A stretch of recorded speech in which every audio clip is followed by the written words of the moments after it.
You know, sometimes you have to give begrudging credit to the anti-vaxxers. They're so good at twisting and turning any new information to suit their agenda. And this time, the twisting and turning is about this rather simple molecule, which is tromethamine. Vaccines have a problem, that is the Pfizer and the Moderna vaccine, in the sense that they have to be kept at a very low temperature. However, it is possible to improve their keeping qualities by making sure that the pH, that is the level of the acidity of the solution, does not change very much. And this is the reason that this compound, tromethamine, has been now added to the Pfizer vaccines, not only to the ones used for children, but to all of the Pfizer vaccines, because it is what we call a buffering agent. It helps to maintain the pH, that is the degree of acidity of a solution, which means better keeping qualities, which of course is something that we are often worried about.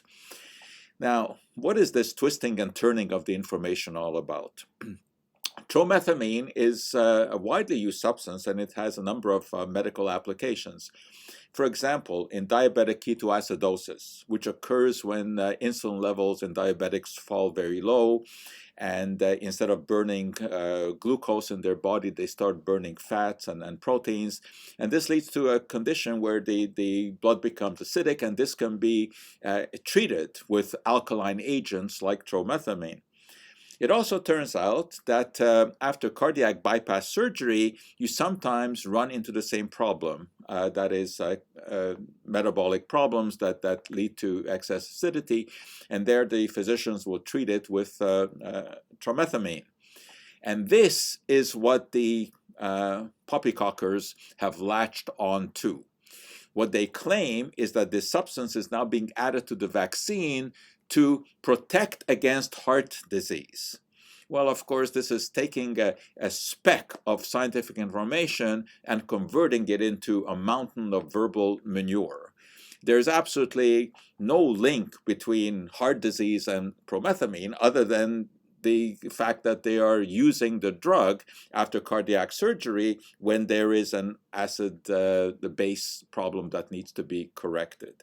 So the suggestion that they are adding this chemical to the vaccine to protect against heart disease, which supposedly is caused by the vaccine, is absolute nonsense. There is no evidence whatsoever that there's any link to heart disease from the vaccines, save for the relatively small risk of cardiomyopathy, which occurs, relatively small risk. In fact, the risk is much bigger in someone who has actually contracted the disease. So it's really not very much of an issue. But furthermore, even if there were a risk of heart disease, tromethamine would have nothing to do with that. It is not a preventative for heart disease. So what we need is some protection from all of the boondoggle that is being spread by the fearmongers.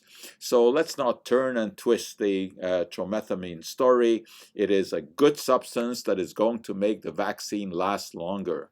And that is factual. For today, that is our Cup of Joe.